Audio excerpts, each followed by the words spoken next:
Please be advised that the information presented in this video is for informational and educational purposes only. It is not intended to be, and should not be taken as financial, investment, or legal advice. The world of aviation and charter services involves significant financial decisions and commitments. We strongly recommend consulting with qualified financial and legal professionals before entering into any contracts or making substantial purchases. All figures and cost estimates mentioned are illustrative and subject to market fluctuations and specific circumstances. Picture this. It's 4:30 a.m. Your alarm screams you awake. You rush through a shower, chug a coffee, and drag your luggage to an overpriced rideshare that's stuck in traffic. You get to the airport terminal, a chaotic sea of stressed-out people, and the real fun begins. You join a line that snakes around velvet ropes for what feels like an eternity. You finally get to the counter, heave your 49.5-pound bag onto the scale and pray. Then comes the security theater. Laptops out, liquids in a tiny bag, shoes off, belt off, watch off. You get shuffled through a scanner that feels like a science experiment, only to get flagged for a random pat-down. Once you're finally through, you have to put yourself back together, all while 1,000 other people are trying to do the same thing. You find your gate, only to see the dreaded word, delayed. So you sit in a hard plastic chair, paying $9 for a bottle of water, trying to charge your phone at an outlet that's already being used by 3 other people. When you finally board, you perform the awkward sideways shuffle down a narrow aisle, trying not to hit anyone with your carry-on. You find your seat 17B, the middle, and for the next 4 hours, your personal space is defined by 2 armrests that you'll have to passively aggressively fight for. That's the reality of air travel for 99% of people. It's a grueling, dehumanizing process that we've all just come to accept as a necessary evil to get from point A to point B. Now picture this instead. It's 8:30 a.m. You finish your coffee at home. You grab your bag, get in your car, and drive to a different kind of airport. A smaller one with no crowds. You park your car literally 50 feet from the front door of what's called an FBO, a fixed base operator. It looks more like a luxury hotel lobby than an airport terminal. You walk in, someone greets you by name, takes your bag, and asks if you'd like a coffee or a sparkling water while you wait. Your wait time? About 5 minutes. The pilots come out to introduce themselves and walk you directly out onto the tarmac to your aircraft. There are no lines, no security screenings, no crowds. You are the only passenger. You step onto the jet, the door closes, and within 10 minutes, you are in the air. You're sitting in a plush leather captain's chair. You can put your feet up. You can connect to the Wi-Fi. You can have a meeting, make a confidential phone call, or just enjoy a glass of champagne in total silence as you cruise at 40,000 feet. You land at an airport closer to your final destination.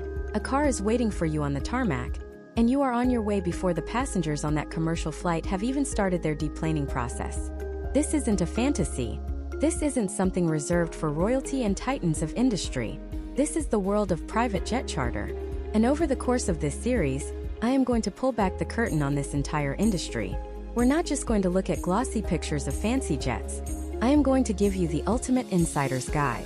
We will break down exactly how it works, who it's for, and most importantly, how much it actually costs. We're going to expose the myths, demystify the jargon, and show you the different ways you can access this level of travel. By the end of this, you will understand the difference between a turboprop and a heavy jet. You'll know what a one-way empty leg is and how it can save you up to 75%, and you'll know the critical questions to ask to make sure you're working with a safe, reputable charter operator and not some fly-by-night broker. This is the playbook the world's most successful people use to buy back their most valuable asset, their time. Now, the first thing we have to do is shatter the biggest myth right out of the gate. The myth that you have to be a billionaire to fly private. Let's just do some simple math. A last-minute, first-class, coast-to-coast ticket in the United States on a major airline can easily run you $8,000 to $10,000. Let's call it $10,000 for a nice round number. If you and 3 of your colleagues need to fly from New York to Los Angeles for a critical meeting, you're looking at $40,000. $40,000 for 4 seats on a plane with 200 other people, subject to the airline's schedule, their delays, and their cancellations. Now, what if I told you that you could charter a light jet, something like a Citation CJ3 or a Phenom 300 for that same route for a similar price? Sometimes even less. A light jet typically seats 6 to 7 passengers. So for that same $40,000, you're not getting 4 seats. You're getting the entire 6-seat aircraft. You can now bring 2 more people from your team. You get to choose the departure time. You get to fly into a more convenient airport, like Van Nuys in LA or Teterboro in New Jersey, saving you an hour of ground transportation. You can hold your pre-meeting on the plane in complete privacy. You can actually be productive. When you add it all up, the cost of the tickets, the value of your time, the productivity gains, the sheer convenience, the math starts to look very, very different. It shifts from being an outrageous luxury to a powerful business tool. And that's the secret. The truly wealthy don't see private aviation as an expense. They see it as an investment in efficiency. So how do you actually access these jets? There are three main ways people fly private. The first is whole aircraft ownership. This is the top of the pyramid. You buy your own jet, you hire your own pilots, you pay for the maintenance, the hangar space, the insurance. You are looking at millions or tens of millions just to buy the plane, and then hundreds of thousands or even millions per year to operate it. This is for the 1% of the 1%. The second way is fractional ownership. Think of it like a timeshare for a jet. You buy a share of an aircraft which entitles you to a certain number of flight hours per year. Companies like NetJets and FlexJet are the giants in this space. It's less of a headache than whole ownership because they manage everything for you. But it's still a massive capital expense upfront, plus significant monthly management fees. You're still buying a multi-million-dollar depreciating asset. And that brings us to the third, and by far the most accessible and popular option, on-demand charter. This is the model we're going to focus on. Chartering is essentially renting the plane and the crew for a specific trip. It is the pay-as-you-go model of private aviation. You get all the benefits, the privacy, the convenience, the speed, with none of the long-term commitments, capital costs, or responsibilities of ownership. It is the entry point. It's how thousands of business leaders, entrepreneurs, and even families experience private flight. They use it for multi-city business trips that would be impossible on commercial airlines. They use it for family vacations, avoiding the nightmare of traveling with small children through a crowded airport. I know a group of friends who all chip in to charter a jet for their annual golf trip to Pebble Beach. They load their clubs, their luggage, and themselves onto the plane, and the vacation starts the moment the door closes, not after 4 hours of airport hell. The beauty of the charter model is its flexibility. You're not tied to one specific plane. One week you might need a small, efficient turboprop for a short 400-mile hop. The next, you might need a larger, long-range jet to fly across the country, or even internationally. With charter, you simply book the right aircraft for the specific mission. It is the smartest, most efficient way to utilize private aviation. But this flexibility also introduces complexity. There are thousands of charter operators and brokers out there, all promising the best price and the best service. The industry can be opaque, and the difference between a top-tier operator with an impeccable safety record and a shady broker just trying to make a quick buck can be hard to spot for a newcomer. Price isn't everything. In aviation, safety, reliability, and service are paramount. Getting a deal from the wrong company could mean a last-minute cancellation that ruins your entire trip, or far, far worse. So how do you navigate this world? How do you know who to trust? That requires understanding how the system works from the inside. At its heart, the private jet charter world is built on two pillars, and understanding the difference between them is the single most important piece of knowledge you can have. It's the key that separates a seamless, safe experience from a potential disaster. These two pillars are the operator and the broker. First, let's talk about the operator. Think of the operator as the airline. They are the ones who actually own the jets, or at least manage them for the owners. They employ the pilots, they run the maintenance hangars, and most critically, they hold what's called an FAA Part 135 Air Carrier Certificate. Now that phrase, Part 135, might sound like boring government jargon, but I want you to burn it into your memory. It is everything. A Part 135 certificate is the Federal Aviation Administration stamp of approval that says this company is legally allowed to fly you, a paying passenger, from point A to point B. It's a license to operate commercially. Getting this certificate is an incredibly difficult and expensive process. It means the operator is held to the same rigorous safety and operational standards as major airlines like Delta or United. Their pilots must meet strict requirements for flight hours and ongoing training. Their aircraft are subject to mandatory, meticulous maintenance schedules. The rules governing crew rest, operational control, and safety procedures are non-negotiable and strictly enforced by the FAA. So, when you step onto a jet that is flown by a legitimate Part 135 operator, you are stepping into one of the safest systems of transportation ever created. These are the people with the actual physical control of the multi-million-dollar asset you're about to fly in. They are the foundation of safety and legality in the entire industry. Now, if the operator is the airline, who is the broker? A good broker is your expert advisor, your personal travel concierge for the skies. A great broker is your fiercest advocate, your quality control specialist, and your single point of contact for a world of complexity. Here's the crucial distinction. Brokers do not own or operate aircraft. Their job is to connect you, the client, with the perfect Part 135 operator and the perfect aircraft for your specific mission. They are the matchmakers in this high-stakes game. You might be thinking, why not just cut out the middleman? Why not go directly to an operator? It's a logical question, but it's based on a misunderstanding of how the market works.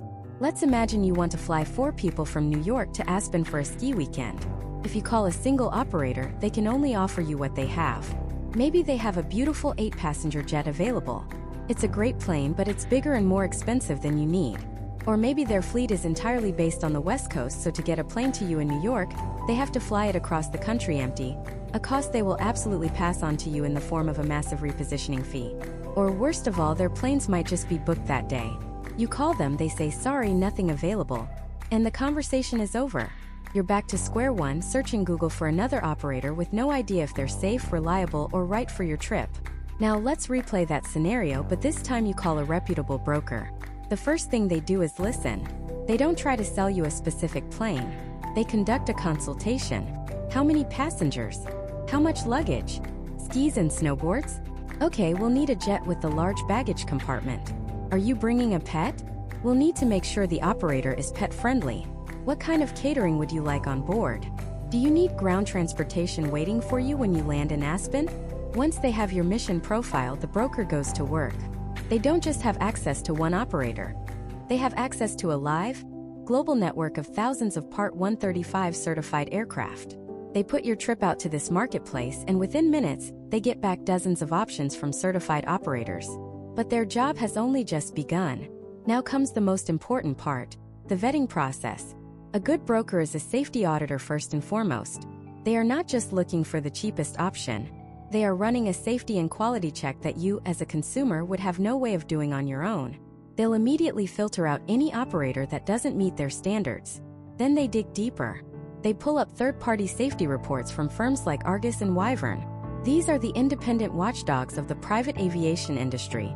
An operator with an Argus Platinum or a Wyvern Wingman rating has voluntarily submitted themselves to an intense, on-site audit that scrutinizes every aspect of their operation, from their maintenance logs to their pilot training records to their company-wide safety culture. It's the gold standard, and a good broker will insist on it. They will verify the operator's insurance certificate, making sure it's active and provides millions of dollars in liability coverage. They will look at the specific aircraft being offered. How old is it? When was the interior last refurbished? Does it have Wi-Fi? They will even review the experience of the flight crew assigned to your trip. How many hours does the captain have in this specific make and model of aircraft? Have they flown into the notoriously tricky Aspen Airport before?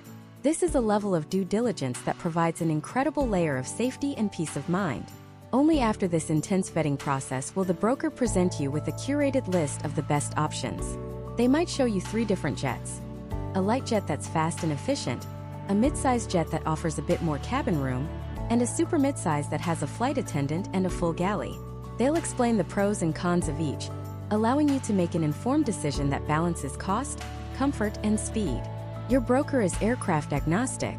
Their only incentive is to find the best possible solution for you, the client. An operator's incentive is to sell you time on their aircraft, whether it's the right fit or not. A broker's loyalty is to you. An operator's loyalty is to their fleet. This system, when it works, is brilliant. It creates a marketplace where safety and service are paramount. Operators focus on what they do best, flying and maintaining aircraft to the highest possible standard. And brokers focus on what they do best, client service, logistics, and acting as a powerful independent safety filter. But this system can also be exploited. For every highly professional, safety-obsessed broker, there are dozens of people with a phone and a website calling themselves a broker with zero experience, no industry relationships, and a dangerous willingness to cut corners to offer an unbeatable price. They might connect you with a questionable operator, or worse, They might unwittingly lead you toward the darkest corner of this industry, the world of illegal charter. These are operations that completely bypass the safety net of the Part 135 system, offering flights on private planes that have no legal right to carry paying passengers. They are ticking time bombs, and the deal they offer isn't worth the catastrophic risk. The challenge is, to the untrained eye, these bad actors can look almost identical to the good ones. So how do you tell the difference? How do you spot the red flags and choose an advocate who will truly protect you? That's where the real insider knowledge comes in. The first and most glaring red flag is a deliberate lack of transparency. Think about it this way. When you book a 5-star hotel, you know you're booking the Four Seasons or the Ritz-Carlton. You don't give your credit card to a website that says, "We'll book you a luxurious 5-star hotel. Just trust us. We'll tell you the name of it after you pay." You'd laugh and close the browser. Yet, in the world of private aviation, some brokers try to do exactly that. They'll send you a quote for a mid-sized jet or a heavy jet at an attractive price, but the quote is suspiciously vague. It won't list the name of the actual FAA-certified air carrier operating the flight. It won't give you the aircraft's specific tail number. This is not a small detail. It's everything. The operator is the company legally responsible for the maintenance of the aircraft and the training of the pilots. The tail number is the unique identifier for that specific airplane. Without that information, you cannot independently verify the most important thing of all, the safety record. A reputable broker is proud of the operators they partner with. They will proactively provide you with the operator's name and the plane's tail number because they have nothing to hide. A broker who conceals this information is hiding something, period. They are likely using a bottom-of-the-barrel operator with a questionable safety history or older, poorly maintained aircraft, and they know that if you saw the name you'd run. They're relying on your ignorance, and that's the biggest red flag of all. The second huge warning sign is the too good to be true price. We all love a deal, but aviation is an industry where you absolutely get what you pay for. The cost of operating a private jet is immense and has very little wiggle room. There's the cost of fuel, which is astronomical. There are 2 highly trained and highly paid pilots. There's maintenance, insurance, landing fees, ramp fees, and navigation charges. These are largely fixed costs. So, if you get 5 quotes for a flight from New York to Los Angeles, and 4 of them are within a similar price range, say around $50,000, but one comes in at $35,000, you haven't found a bargain. You've found a massive red flag. That $15,000 difference isn't magic. It has to come from somewhere. And it's coming from places you really don't want it to. It's coming from maintenance. Maybe they're stretching the time between mandatory inspections or using non-certified parts. It's coming from the pilots. Maybe they're hiring less experienced crews or pushing their pilots to fly more hours than is safe, leading to fatigue. It's coming from the aircraft itself. Maybe it's a 40-year-old plane that should have been retired a decade ago. A cheap price in aviation isn't a discount. It's a direct indicator of the level of risk you are being asked to accept, whether you know it or not. The best brokers fight to get you a fair market price, but they will never, ever sacrifice safety for savings. They'll walk away from the deal before they put you on a questionable aircraft. The third red flag is high-pressure sales tactics. You might get an email or a phone call with a quote that says, "This price is only valid for the next hour." Or another client is about to book this plane, you need to sign now. This isn't a Black Friday sale for a television. This is a complex logistical and safety-critical transaction. This sense of urgency is manufactured to do one thing: to stop you from thinking clearly and doing your due diligence. It's designed to make you panic and sign the contract before you have a chance to ask about the operator, before you can review the safety report, and before you can read the fine print in the contract. A professional charter broker understands the gravity of the decision. They will give you a detailed quote and then give you the time and space to review it. They'll encourage you to ask questions. Their confidence comes from their process and their safety standards, not from their ability to pressure you into a quick decision. Any broker who tries to rush you is not acting in your best interest. They are acting in their own, likely because they know their offer wouldn't stand up to scrutiny. So, if those are the red flags, what are the green flags? What does a top-tier, client-first charter advocate look like? First and foremost, they lead with safety. They won't just say a flight is safe. They will prove it to you with third-party documentation. In the U.S. private aviation industry, the 2 gold standards for independent safety audits are Argus and Wyvern. These are organizations that do a much deeper dive into an operator's safety culture than the FAA's minimum requirements. They scrutinize every aspect of an operator's business: their pilot training history, their maintenance procedures, the experience level of their flight crews, their insurance coverage, and their emergency response plans. An operator that passes these rigorous audits earns a rating like Wyvern Wingman or Argus Gold or Platinum. The Argus Platinum rating, for example, is held by less than 5% of all charter operators. It is the highest mark of excellence in the industry. A great broker will not only work exclusively with these top-rated operators, but they will also proactively provide you with the specific Argus or Wyvern report for your exact flight, your exact aircraft, and your exact crew. They will show you the pilots' names, their total flight hours, and their hours in that specific type of aircraft. This isn't just transparency. It's a statement of confidence. It's them saying, "We've done the homework so you don't have to, but please feel free to check our work. We're proud of it." The second green flag is the quality and detail of the quote itself. A professional quote is not a one-line email with a price.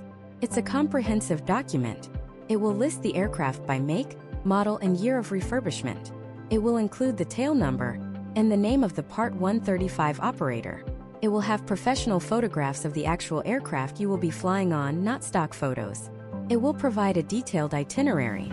Crucially, it will give you a clear and unambiguous breakdown of the cost.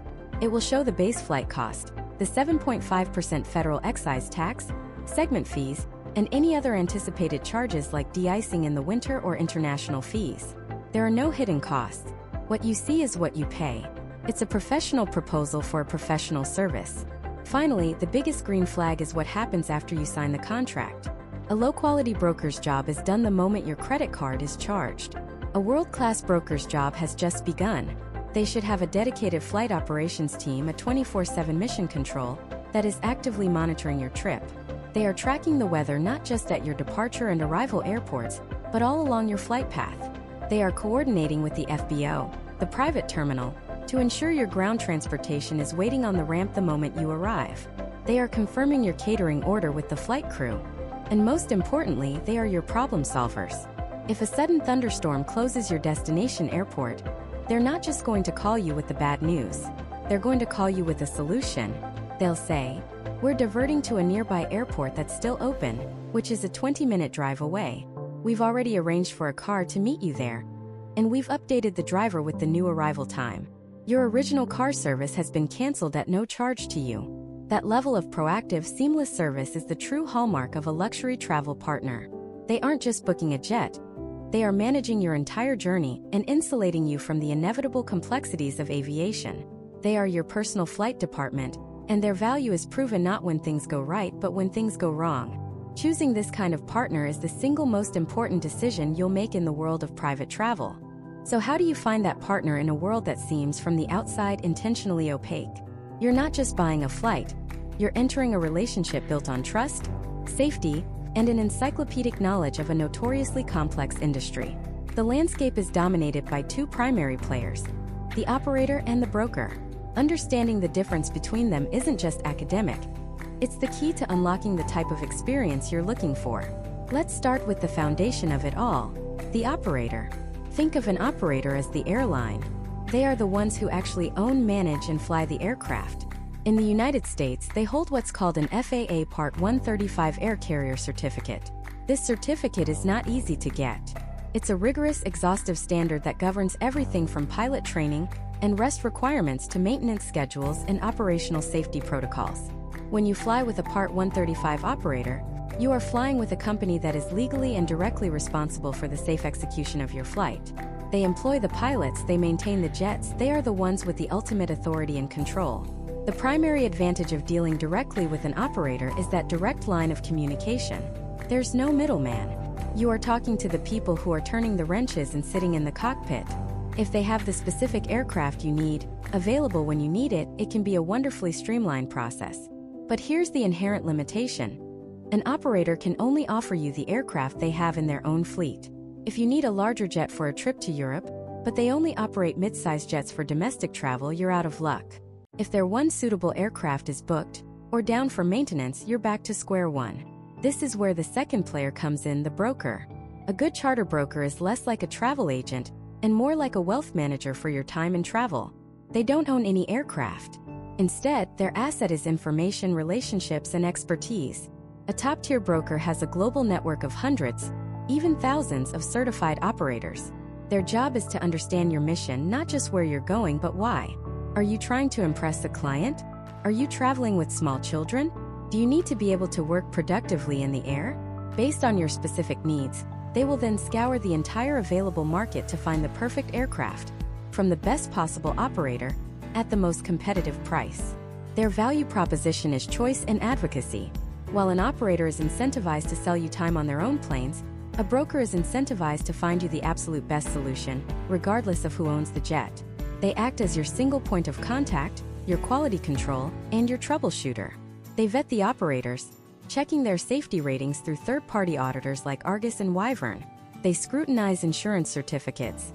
They know which operators have the best crews and the most impeccably maintained cabins.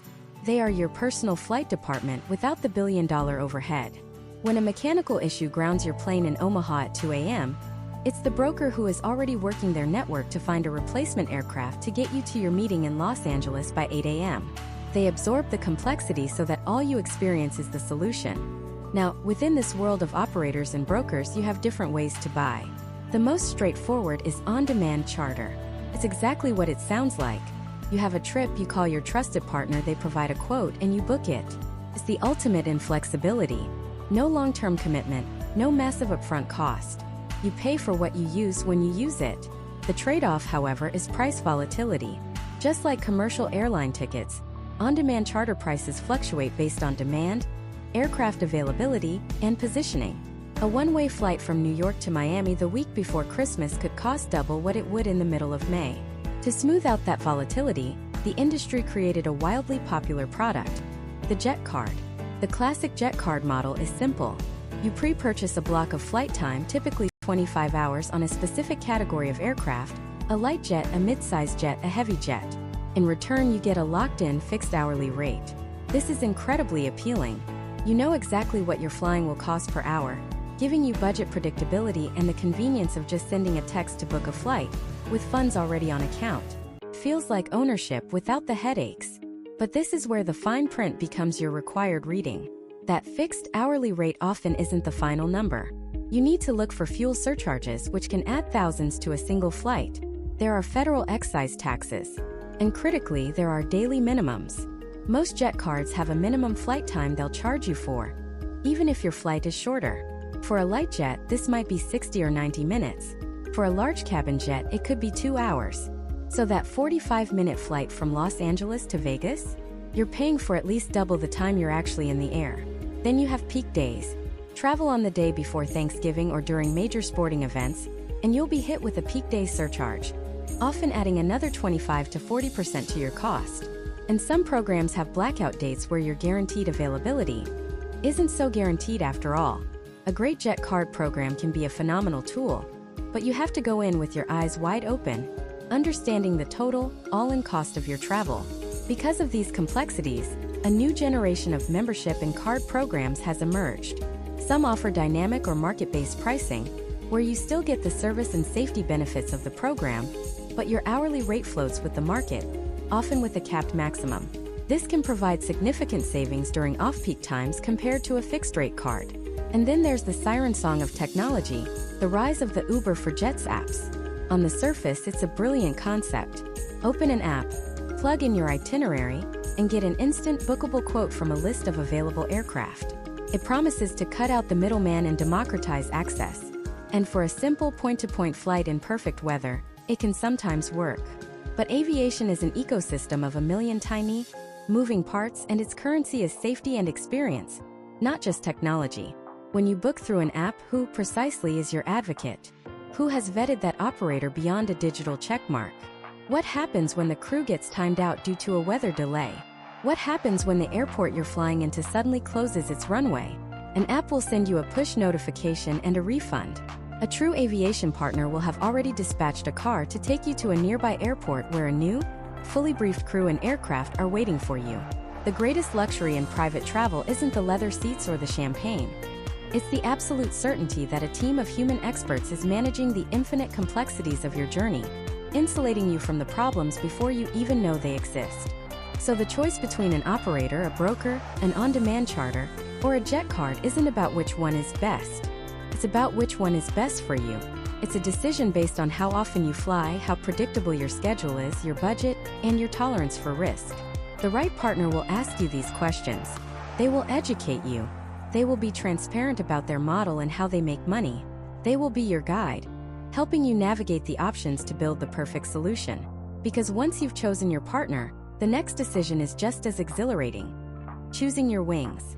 From nimble light jets that can dance into tiny island runways to globe-spanning ultra-long-range jets that are more like flying penthouses, the aircraft itself is where the magic truly begins. And that magic isn't a single spell. It's a whole book of enchantments, each chapter revealing a different class of aircraft, a different way to conquer time and distance. Let's start with the sports car of the skies, the light jet. Think of aircraft like the Embraer Phenom 300 or the Cessna Citation CJ series. These are nimble, efficient, and incredibly versatile. They are the key that unlocks thousands of smaller airports the major airlines can't even dream of touching. Imagine needing to be at a manufacturing plant in a small town in Ohio, or wanting to land on a short runway on a secluded Caribbean island. While others are flying into a major hub and facing a 3-hour drive, you're touching down just minutes from your final destination. Inside, the cabin is intimate, designed for anywhere from 4 to 7 passengers. It's the perfect environment for a quick business trip with a few colleagues to finalize a deal, or a spontaneous weekend getaway with your partner. The seats are plush leather, the woodwork is polished to a mirror shine, and every control is at your fingertips. You're not just flying, you're piloting your schedule, bending the map to your will. This isn't about crossing oceans, it's about owning the region. It's the difference between saying, "I'll be there tomorrow," and "I'll be there in 90 minutes." The light jet is the ultimate tool for productivity and pleasure on a continental scale. But what if your journey is a bit longer, your party a bit larger? What if you need more than just speed, you need space? That's when you graduate to the mid-size jet category. This is the executive boardroom of the sky. Aircraft like the Citation Latitude or the Praetor 500 are the undisputed workhorses of the private aviation world. The first thing you'll notice is the ability to stand up and walk around comfortably. That might sound like a small detail, but on a 4 or 5 hour flight, it's a complete game changer. The cabin is wider, the amenities more substantial. You'll find a proper galley capable of serving hot meals, not just snacks. The lavatory is a fully enclosed, private space. This is the aircraft that can comfortably take your family from Chicago to Aspen for a ski trip, with plenty of room for luggage and ski gear.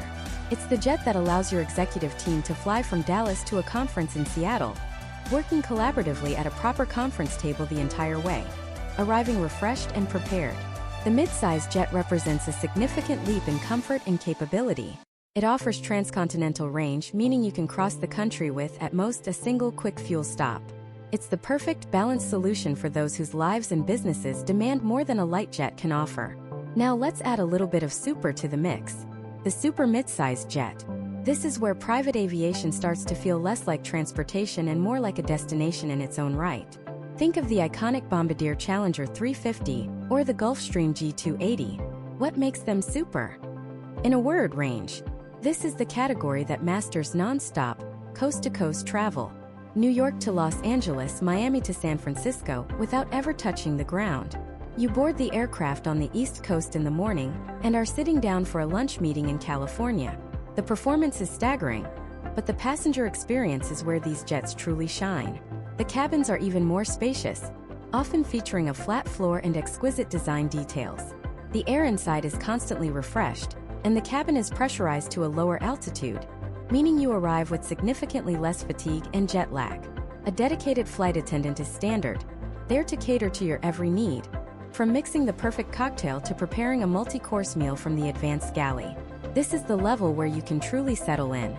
Watch a movie on a large screen, get a full night's sleep on a divan that converts into a comfortable bed, and wake up in a new time zone, ready to conquer the day. And then, there is the top of the mountain, the heavy jet and the ultra-long-range category. These are not merely aircraft. They are flying estates, airborne extensions of your home and office.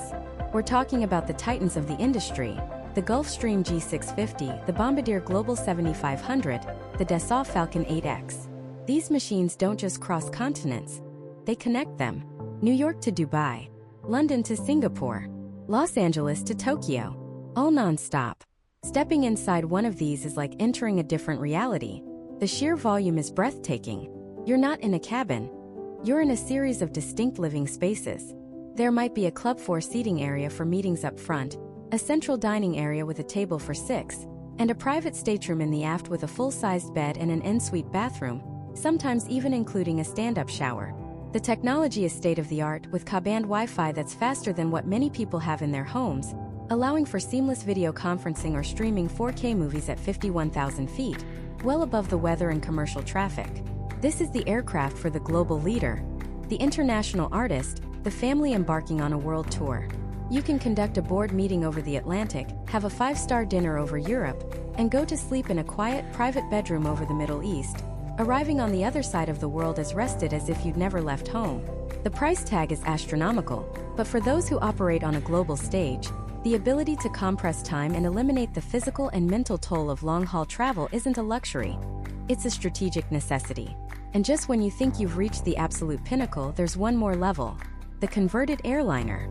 Boeing business jets or BBJs and Airbus corporate jets, ACJs. These are, quite literally, Boeing 737s or Airbus A320s, whose entire interiors have been stripped out and replaced with custom-built mansions. They are owned by a select few billionaires, corporations, and heads of state. They can have master bedrooms with king-sized beds, full-sized bathrooms with walk-in showers, movie theaters, and boardrooms that would be the envy of any Fortune 500 company. Flying on one isn't just travel, it's an event. So you see, choosing an aircraft isn't just about picking a size.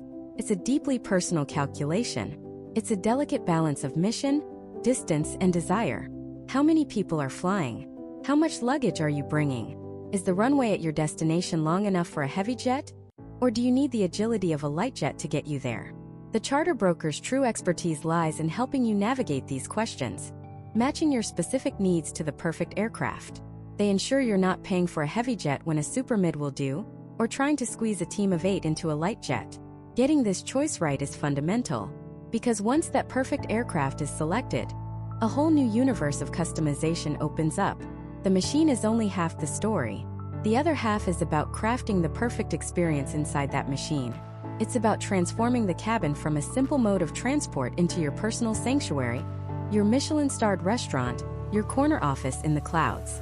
And that process, the art of in-flight personalization, is where the journey becomes truly, unforgettably yours.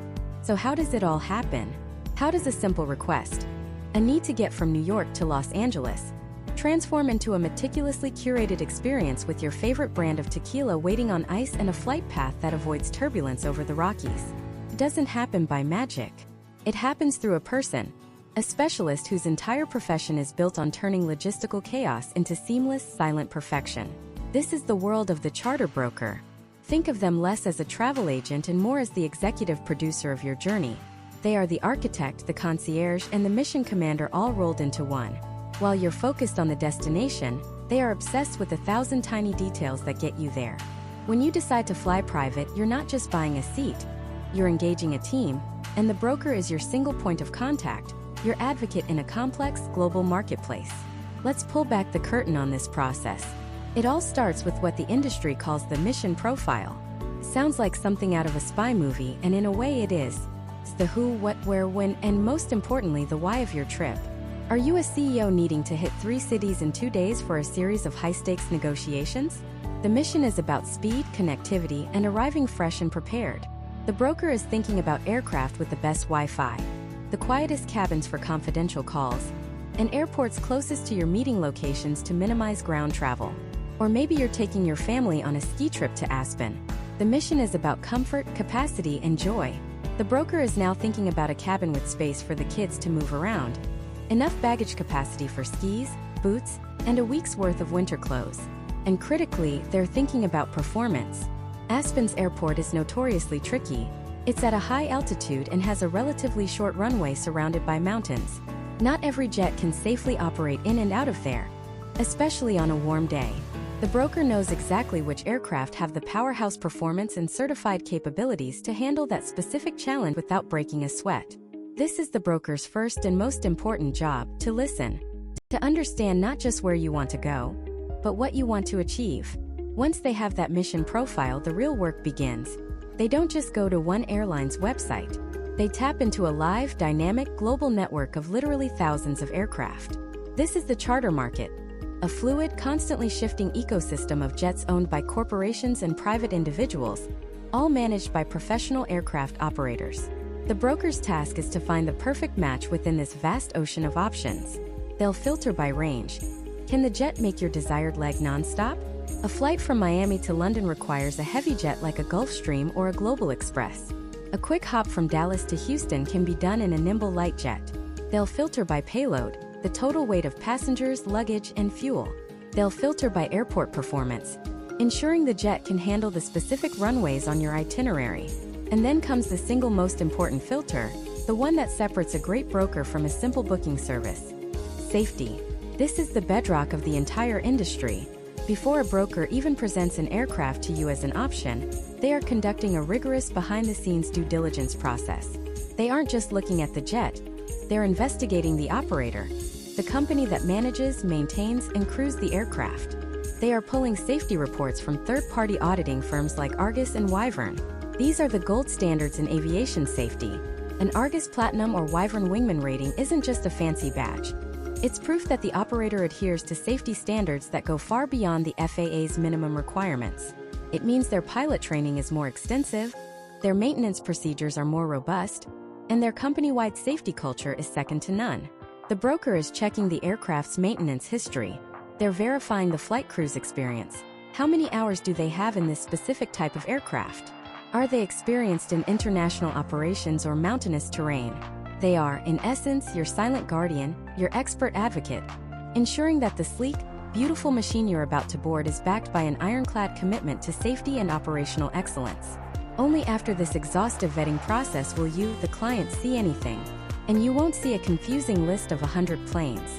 You'll receive a curated selection of 2 or 3 of the best available options.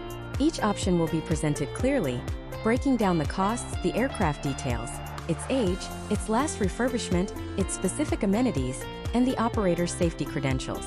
The broker will then walk you through the choices. They might say, Option A is the most cost-effective, a solid, reliable aircraft. Option B is about 10% more, but it's a brand new model with faster Wi-Fi and a more advanced cabin management system, which might be better for your business needs. Option C is operated by a crew with extensive experience flying into street parts, which is your final destination. They provide the intelligence and the context, so you can make an informed decision with complete confidence. Once you've made your choice, the broker's role shifts from analyst to conductor. They execute the contract with the operator, and then begin to orchestrate the symphony of logistics. This is where that incredible personalization we talked about comes to life. They coordinate with the FBO, the private terminal, to ensure your car can pull right up to the aircraft. They transmit your full catering order to the operator, from the exact temperature of the Fiji water to the specific vintage of champagne. They arrange for ground transportation to be waiting for you upon arrival. If you're traveling internationally, they're coordinating customs and immigration, often arranging for agents to come on board the aircraft to clear you so you never even have to step inside the main terminal. They are tracking your flight in real time, monitoring weather patterns, and staying one step ahead of any potential disruption. If a mechanical issue arises with the original aircraft, which can happen, just as with any commercial airline, your broker is already working on a backup, sourcing a replacement aircraft to ensure your mission proceeds with minimal delay. You might not even know there was a problem until it's already been solved. That is the immense, often invisible value they provide. It's the peace of mind that comes from knowing an expert is managing every single variable. It's the ultimate luxury. The freedom to not have to worry, to simply show up and know that everything has been taken care of to the highest possible standard. The broker has vetted the operator, secured the best price, and built your perfect itinerary. They've turned your request into a reality. And now, with the logistics handled and your safety assured, you can focus on the most exciting part of the choice: the magnificent machine that will be your home in the sky. Because not all jets are created equal.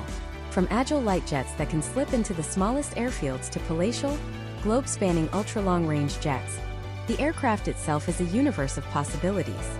Let's begin our journey at one end of that spectrum, in the world of the light jet. Think of these as the sports cars of the sky. They are built for speed, agility, and efficiency. This category, which includes very light jets or VLJs, is the nimble entry point into the world of private aviation. We're talking about aircraft like the iconic Cessna Citation series, the sleek Embraer Phenom 300, one of the best-selling light jets for over a decade, and the revolutionary Honda Jet, instantly recognizable by its unique over-the-wing engine mounts. These jets typically seat between 4 and 7 passengers. Their cabins are exquisitely appointed but compact.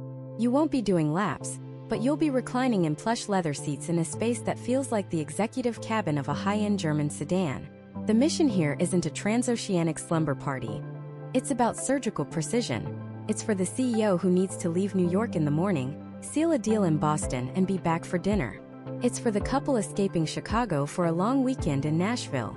With a range of around 1,500 to 2,000 miles, they are perfect for regional hops. But their real superpower is access. Their smaller size and lower weight allow them to land at thousands of smaller, regional airports that commercial airliners can't even dream of. This is the ultimate tool for avoiding the chaos of major hubs, letting you land closer to your actual destination, saving you hours on the ground. It's the difference between landing at LAX and landing at Santa Monica, just minutes from your meeting. This is travel on your terms, distilled to its purest, most efficient form. But what if your mission requires more? More range, more space, more presence. That's when you step up to the mid-size jet. This is the workhorse of the charter industry, the perfect, harmonious balance of capability and cost. This is where you find legends like the Bombardier Challenger 350 and the Gulfstream G280. Suddenly, the entire continent is within your non-stop reach. New York to Los Angeles? Miami to Seattle? Effortless. Passenger capacity grows to around 8 or 9 people, but the real game changer is the cabin experience. This is where a stand-up cabin becomes the standard. That simple ability to stand up, stretch your legs, and walk to the lavatory or galley completely transforms the feel of the flight from a simple commute to a true journey. The luggage capacity is far more generous, and a dedicated galley or kitchen area means you're no longer limited to cold snacks. Hot, catered meals can be served by a dedicated flight attendant, who often becomes standard in this class. It's a flying office, a conference room, a place to decompress between meetings. The mid-size jet is the sweet spot for so many. For the corporate team heading to a national sales conference, for the family flying to a ski vacation in Aspen, for the band that needs to get from one coast to the other without the grind of commercial travel. It offers a significant leap in luxury and capability, without the operational footprint of its larger siblings. Now let's blur the lines. What if you want the intercontinental range of a heavy jet, but the efficiency of a smaller one? Enter the super midsize category. These aircraft, like the Cessna Citation Longitude or the Bombardier Challenger 3500, are engineering marvels. They take the successful midsize formula and stretch it. More powerful engines, more fuel capacity, and more advanced aerodynamics. This pushes their range to nearly 4,000 miles and their speed closer to the sound barrier. Suddenly, crossing the Atlantic is no longer a challenge. New York to Paris non-stop is comfortably on the menu. The cabin experience is elevated yet again. They often feature wider, flatter floors, more sophisticated cabin management systems to control lighting and entertainment from your phone, and seating that can be configured into comfortable beds. This class is for the traveler who needs to arrive on another continent feeling refreshed and ready for business. It's for the executive who needs to leave a board meeting in Houston and be in Geneva the next morning without losing a step. The super mid-sized jet is a statement. Says you value not just comfort but time. It's about shrinking the globe on your own schedule, combining raw performance with a cabin designed for both productivity and genuine rest. And then there are the titans, the heavy jets. This is the very pinnacle of purpose-built private aviation. When you hear names like Gulfstream and Global, this is the world they command. We're talking about the Gulfstream G650ER, or the Bombardier Global 7500, aircraft that are not just modes of transport but global platforms for business and leisure. Their range is staggering, over 7,000 nautical miles. That isn't just coast to coast or across the pond, that's Los Angeles to Tokyo. That's Dubai to New York. Non-stop. The world is truly without borders at this level. Inside, the concept of a single cabin disappears. These are flying apartments with multiple, distinct living zones. You might have a club section with 4 seats for meetings, a dining area with a proper table for a 5-star meal, and a private aft stateroom with a divan that converts into a full-sized bed. The galleys are extraordinary.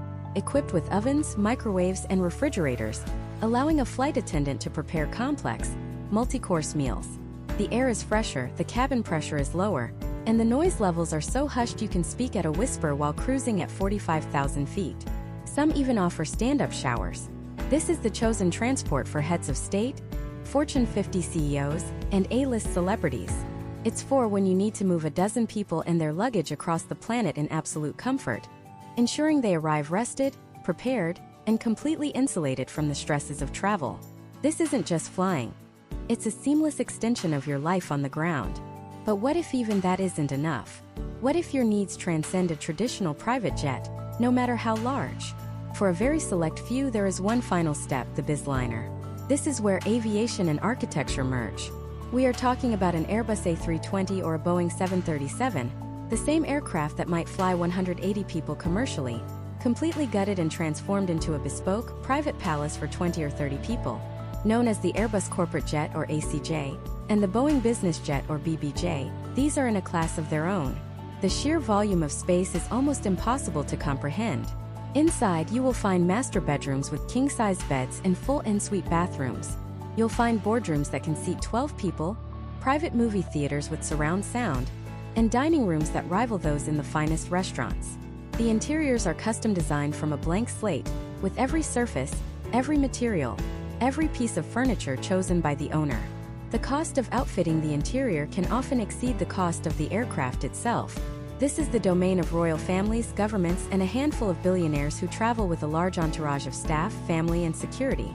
It is the ultimate expression of freedom, a flying headquarters that can go anywhere in the world, carrying everything and everyone you need, in a style that is truly limitless.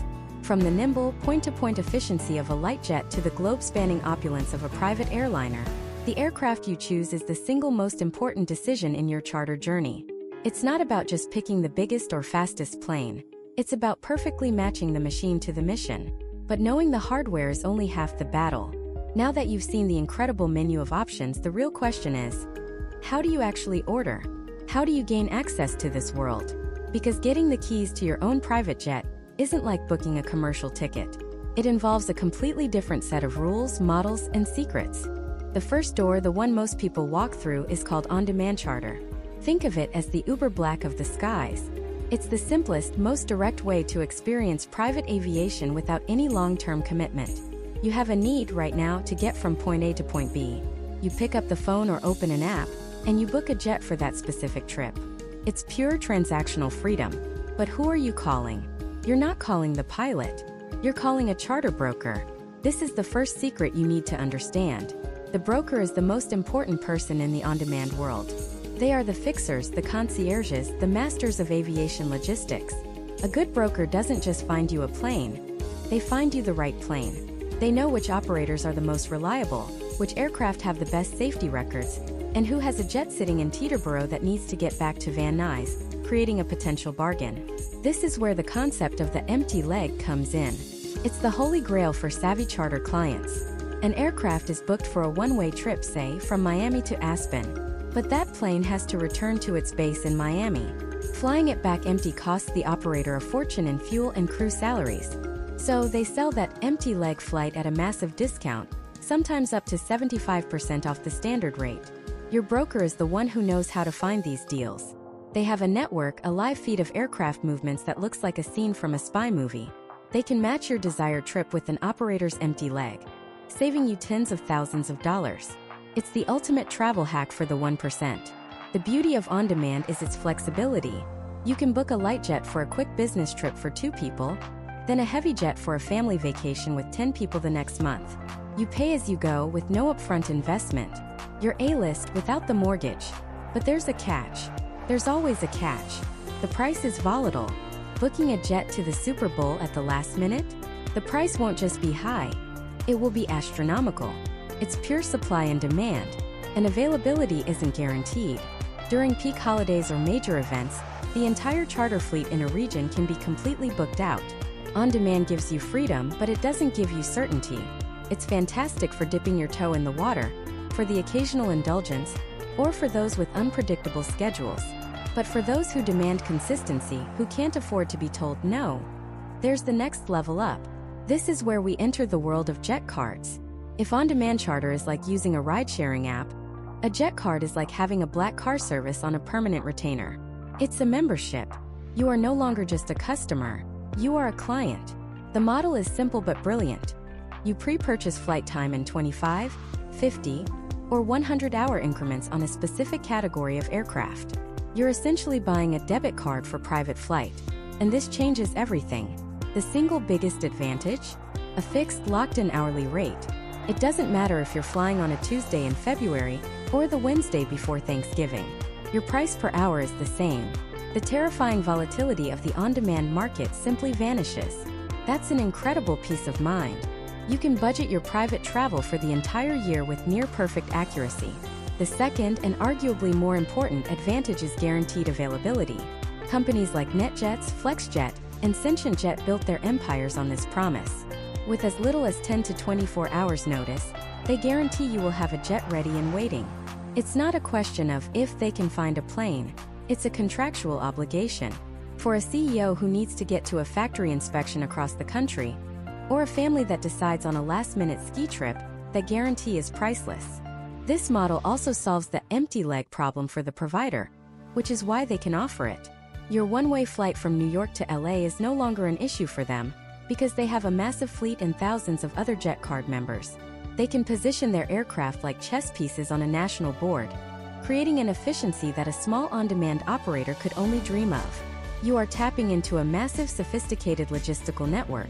Of course, this certainty comes at a price. The upfront investment for a 25-hour card can range from $150,000 to over $300,000, depending on the jet size. And the fixed hourly rate is typically higher than the best-case on-demand price. You're paying a premium for the convenience, the consistency, and the guarantee that you'll never be left stranded. You're not hunting for a deal anymore. You've paid to be above the hunt. But what if even that isn't enough? What if you fly more than 50 hours a year? What if the idea of renting time feels temporary? For those who have truly arrived, who see private aviation not just as a tool but as an asset, there is the third door. The inner sanctum. This is fractional ownership. This is the quantum leap.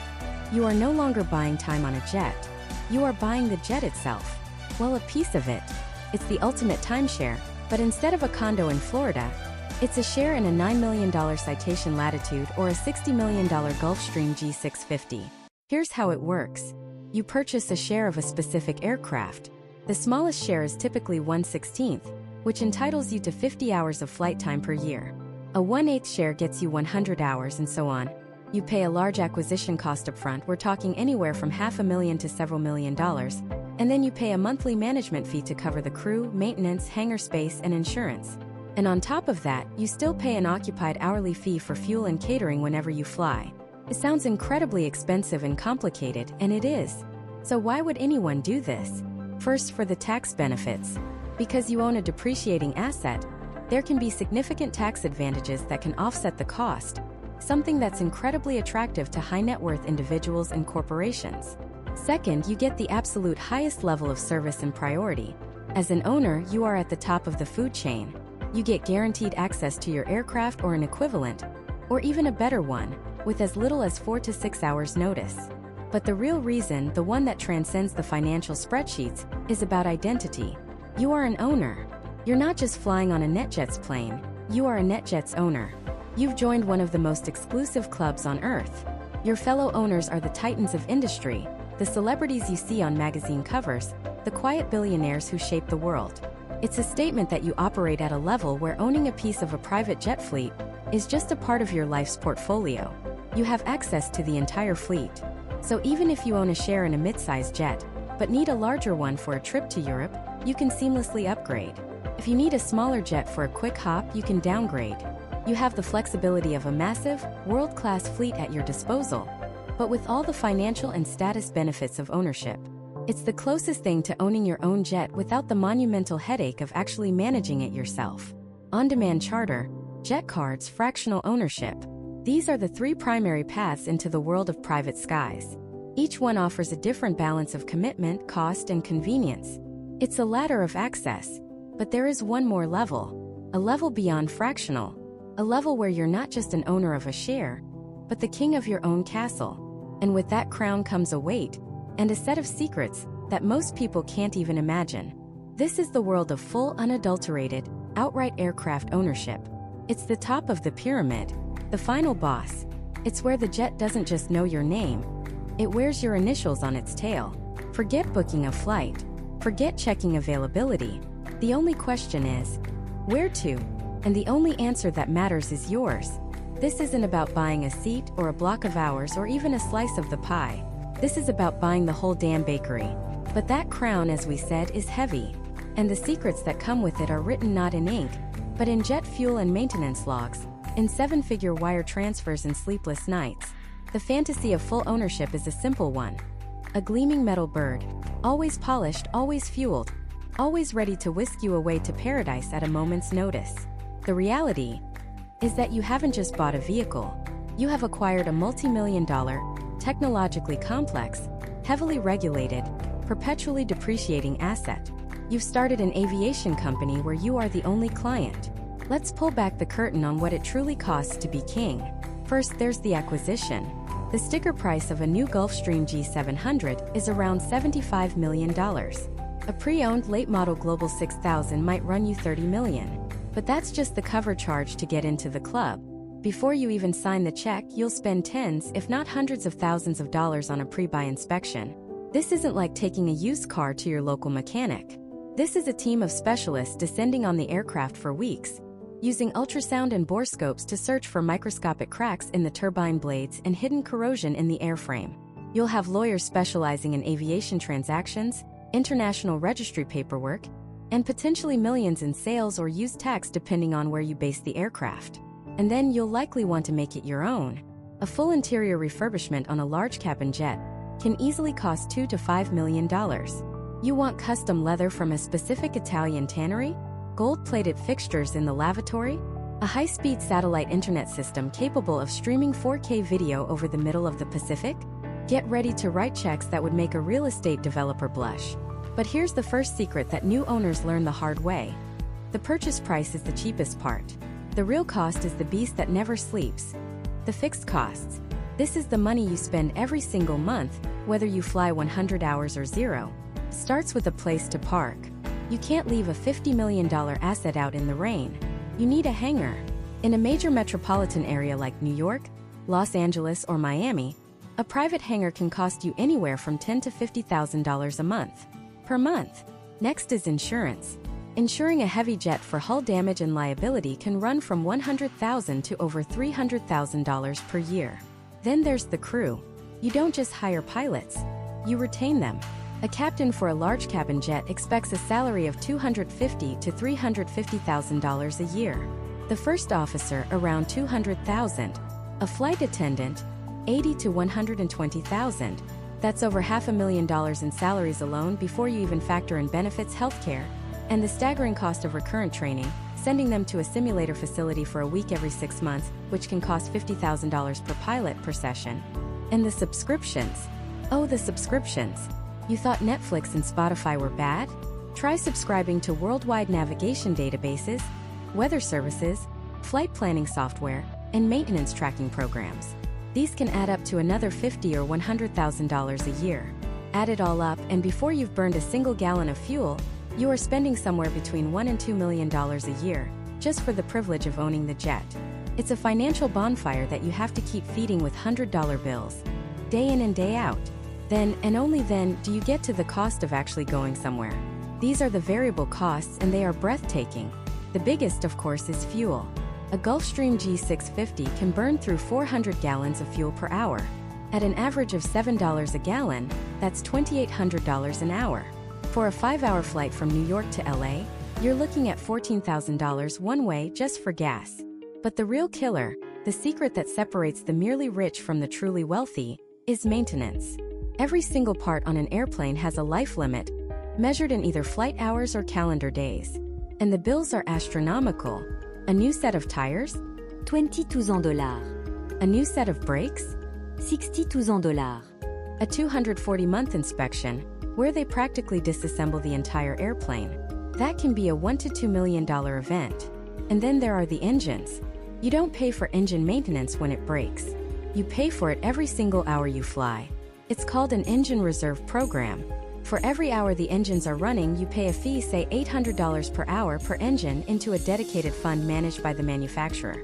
So on your G650, you're paying $1,600 every hour you're in the air, just saving up for the inevitable multi-million-dollar engine overhaul that's coming in a few thousand hours. This is the weight of the crown. It's the constant crushing pressure of logistics and finance. It's realizing that your pilot just hit his federally mandated crew rest limit, and you're stuck in Aspen for another 12 hours. It's getting a call that an obscure avionics box failed and the replacement part costs $200,000 and is currently in France. It's the understanding that you are no longer just a traveler. You are the CEO of a tiny, incredibly expensive, and logistically nightmarish airline. This is why almost no individual owner, not even the billionaires, manages their own plane. They hire an aircraft management company. This is the industry's biggest open secret. These companies handle everything: the hangar, the insurance, the crew hiring and training, the maintenance scheduling, the international permits, the catering. They are the operational brain, and for their services, they charge a hefty monthly management fee, often $15,000 to $25,000 a month. And they present you with an interesting proposition. They'll say, "You're only using your jet about 300 hours a year. The other 8,000 hours is just sitting there costing you money. Why don't you let us charter it out for you?" This is called a Part 135 certificate. By putting your plane on a management company's charter certificate, they can legally sell flights on your aircraft to other people. Suddenly, your G650 is flying strangers to the Super Bowl or a business meeting in London, and a portion of that revenue comes back to you, offsetting your fixed costs. It's a brilliant financial move, but it comes at a cost to the fantasy. It's no longer purely your jet. You have to schedule your own trips around paying charter customers. Your personal pilot is now flying other people. There's wear and tear on your custom interior. It's the ultimate compromise. You trade a little bit of that absolute freedom and exclusivity for a bit of financial sanity. You're still the king, but now you're renting out rooms in the castle. So why, after all this, would anyone choose full ownership? For one reason: ultimate control. It's for the person who wants the exact custom-built interior, with the specific wood veneer and the silk carpets they chose themselves. It's for the corporation that needs an aircraft configured as a flying office, available 24/7/365 with no compromises. It's the absolute pinnacle of bespoke travel, where every single detail, from the tail number to the type of water stocked in the galley, is your decision and yours alone. It's not a financial investment. It's an investment in time, in efficiency, in a lifestyle so rarefied that the cost becomes secondary to the capability. But is this truly the end of the journey? Is owning the machine the final destination? Or is there a new horizon emerging, one where technology is beginning to challenge the very idea of what it means to have ultimate access to the skies? A future where the conversation might shift from owning the hardware to controlling the network. This new horizon is less about polished aluminum and more about intelligent algorithms. It's a future where the ultimate status symbol isn't the key to a single jet, but the login to a seamless global transportation network. The seeds of this revolution are already being sown, not in the hangars of Gulfstream or Bombardier, but in the tech hubs of Silicon Valley and beyond. We're talking about the dawn of urban air mobility, or UAM. For decades, the private jet solved the problem of getting from New York to Los Angeles. But it never solved the agonizing problem of getting from your office in Manhattan to Teterboro Airport in New Jersey during rush hour. That final mile, or in this case the first 15 miles, has always been the Achilles heel of private aviation. This is where the next leap occurs. Imagine a world of eVTOLs, electric vertical takeoff and landing aircraft. Think of them as the quiet, eco-friendly evolution of the helicopter. Companies like Joby Aviation, Archer, and Whisk are pouring billions into developing these vehicles, designed to hop from rooftop to rooftop, bypassing the gridlock below. This isn't science fiction. These companies are deep into certification with the FAA. The Vision is an app on your phone, much like Uber or Lyft, that summons an electric air taxi to a nearby vertiport. It whisks you over the traffic, directly to the private terminal where your long-range jet is waiting, engines warm. The friction, the stress, the unpredictability of ground travel, all of it gone. This is the first layer of the new network, solving the short-distance problem with on-demand, electric aviation. This makes the entire private travel ecosystem exponentially more efficient and valuable. It's no longer just about the flight. It's about the door-to-door, minute-by-minute control over your time. But the innovation doesn't stop at the city limits. The very nature of the jets themselves is on the cusp of a seismic shift. For 50 years we've been stuck in a subsonic world. The Concorde was a magnificent outlier, a glimpse of a faster future that flickered out too soon. Now the dream of supersonic travel is roaring back to life. Companies like Boom Supersonic are developing aircraft like the Overture, designed to fly at Mach 1.7, more than twice the speed of today's commercial and private jets. Think about what that means. A flight from New York to London, currently a 7-hour journey, is compressed to just 3.5 hours. Los Angeles to Sydney, a grueling 15-hour marathon, becomes a manageable 8 hours. For the clientele of private aviation, time is the one commodity they can't buy more of. Supersonic travel is the closest they can get. It fundamentally alters the map of the world, making it possible to have breakfast in Paris and a lunch meeting in New York on the same day, without the debilitating jet lag. This isn't just an incremental improvement, it's a paradigm shift. It's the next quantum leap in shrinking the globe, a service so valuable that its demand in the upper echelons of business and leisure is practically guaranteed. And underpinning all of this is the unavoidable question of sustainability. The private jet industry has long been a target for its environmental footprint. A single private flight can emit as much carbon as the average person does in months. For an industry built on forward thinking and problem solving, this is a challenge that can't be ignored. The answer is coming in the form of sustainable aviation fuel, or SAF. Derived from sources like biofuels and synthetic fuels, SAF can reduce carbon emissions by up to 80% compared to traditional jet fuel. Major players from NetJets to VistaJet are already investing heavily, offering it to their clients and pushing for greater production. It's becoming a key part of the value proposition, the luxury of private flight, with a dramatically reduced environmental cost. In the long term, the industry is looking toward hybrid electric and even hydrogen propulsion systems. The goal is a future of guilt-free, zero-emission private travel. The luxury of tomorrow won't just be about speed and comfort, but also about conscience and responsibility. So we have these incredible new pieces of hardware: quiet city-hopping eVTOLs, globe-spanning supersonic jets, all powered by cleaner energy. But this brings us back to that crucial idea from the end of our last discussion: controlling the network. The real revolution isn't just in the vehicles themselves, it's in the software that will connect them. The ultimate power won't belong to the company that builds the best jet, but to the company that builds the most intelligent, predictive, and seamless operating system for travel. Imagine a single platform. You tell it you need to be in Singapore for a board meeting in 48 hours. The AI behind the platform instantly goes to work. It analyzes weather patterns, air traffic, and your personal calendar. It dispatches an autonomous luxury vehicle to your home. That car seamlessly connects you to an eVTOL, which lifts you to a regional airport, bypassing the commercial chaos. There, a supersonic business jet is waiting.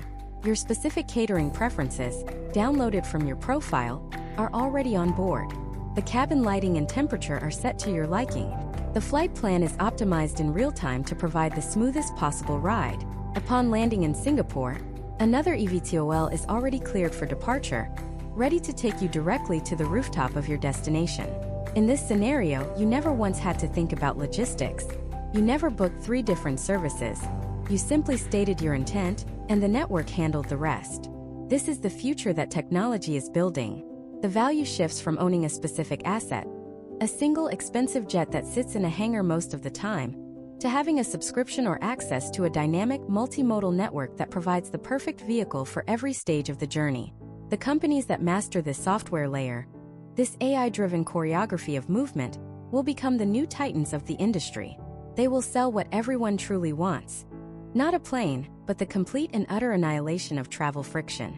So, as we pull back and look at the entire landscape of luxury travel, from the first charter brokers to the fractional ownership boom, we see a story of continuous evolution. It has always been a quest to buy back time, to reclaim control, and to craft an experience of unparalleled ease and personalization. The private jet was the ultimate tool for that quest in the 20th century. But today, the definition of ultimate is expanding. It's becoming a fusion of hardware and software, of speed and sustainability, of long-haul power and last-mile precision.